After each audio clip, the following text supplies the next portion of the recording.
Do you guys remember when the Steelers lost to God in the playoffs? Last night, I came across highlights from the Broncos Steelers 2011 wildcard game. And when I initially watched this game, when it first got played, I was in the fourth grade. And the Steelers went into this game as the favorites, but they were banged up. Big Ben had an ankle injury that he was playing through. Ryan Clark couldn't play in this game due to, I think it was some blood issues he had going on.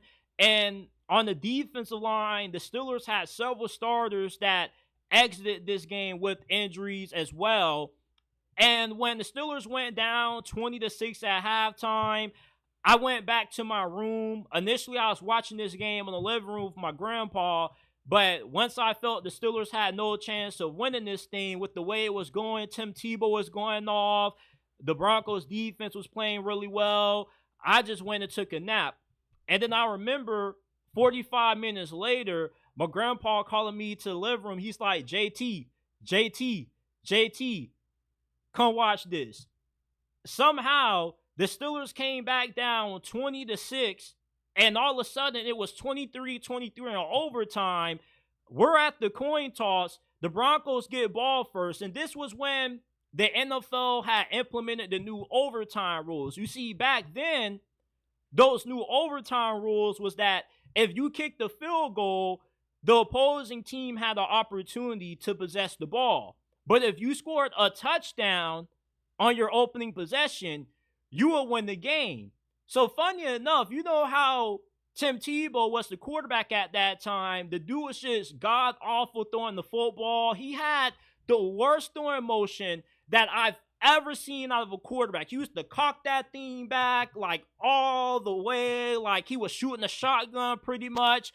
He had bad footwork. He just was really inaccurate. But somehow, anytime the game was on the line during this season, Tim Tebow always clutched up. And this game was no different.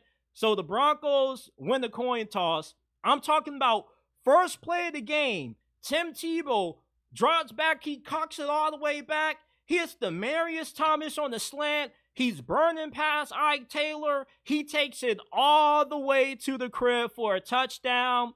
And the reason why I say the Steelers lost to God in the 2011 wild card round against the Broncos was because Tim Tebow, his stat line during this game, 316 passing yards. He was averaging 1.6 yards per pass. And the Steelers' time possession was 31 minutes and 6 seconds.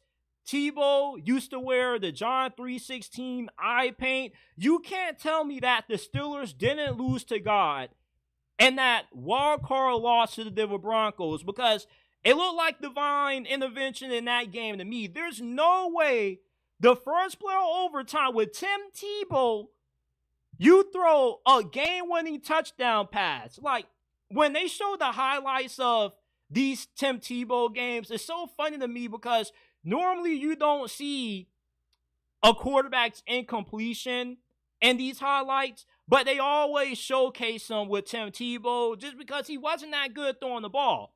But watching Tim Tebow in this game alone, you would have thought that he was going to be the Broncos quarterback of the future for at least the next decade. But ultimately, you know, God was on his side in this game, but when they went to Foxborough the following week, they needed more than God to win that game, man, because they just ran into a buzzsaw that was Bill Belichick and Tom Brady.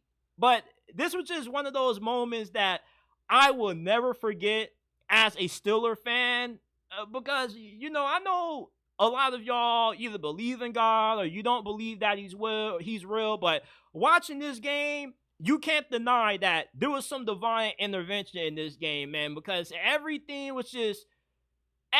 just felt so surreal. Like, it felt too good to be true. The Steelers are down 20-6 with the hobbled Big Ben. They come back, they tie it up, and at that point, you think the Steelers have all the momentum. And then all of a sudden, first play, Tebow hits Demaryius Thomas. RIP to Demaryius Thomas. Demaryius Thomas was a beast Like when Peyton Manning got to Denver, he was going absolutely off.